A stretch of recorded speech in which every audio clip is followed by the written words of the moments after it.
In part one, we told you how hometown hero Clint Batcheller of Robinson survived being wounded during combat in Vietnam. Then, following months of recovery, he returned to the battlefield with a new mission and new dangers. And as you will see, eventually he embraced a whole new outlook on life.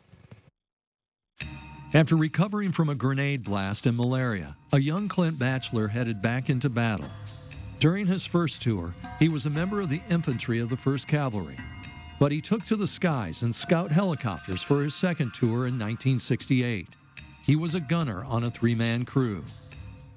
90% of the time I flew as the gunner because I just didn't trust anybody else with the main gun on the ship. Batcheller flew a lot, an average of 4 missions a day for the entire tour. He says the scout choppers were called hunter-killers, and it was dangerous. Our purpose was to find the enemy, decide what to do with them, and if possible, we were supposed to do use whatever resources we had to kill or destroy, if it was enemy or equipment or anything else. Enemy fire was constant, and damage to the choppers happened frequently. I never had one completely shot down where we were out of control, but several of them we had to land immediately because the aircraft was just shaking apart. Even though he was in harm's way, he was wounded in an unlikely location. He was enjoying R&R when an enemy rocket hit a building, and he took shrapnel to the arm and shoulder. Shrapnel is red hot when it explodes. So a lot of times it'll almost seal itself, and that's what it was. It sealed itself in there, but it was bleeding in there. He was slated for a 3rd tour in Vietnam, but he eventually was sent back to the States, where for a time he participated in peace riot control in Washington, D.C. I didn't like it at all. We weren't pro-war. We were doing what our country told us to do. Between his 1st and 2nd tours, he traveled with a friend to Illinois, and he met his friend's sister. Her name was Mickey, and the romance led to talk of marriage, but not while Clint served in Vietnam. I didn't want her to be a widow. Spent a lot of time in prayer, and like I said, wrote letters every day and planned a wedding. In combat, many soldiers rely on their faith, but Batcheller never did.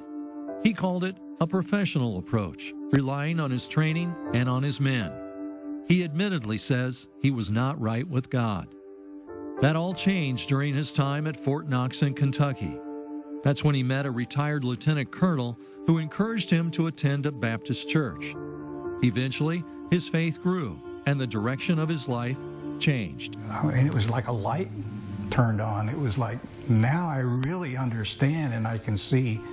After 20 years in the military, Batcheller decided to pursue the ministry. Mickey had always prayed for him, but she never expected the ministry. Just looking back, you can see God working in all of it. Eventually, he served as a pastor for some churches in Illinois. The couple also raised 3 children, and they have an extended family, which includes a son-in-law who is a pastor.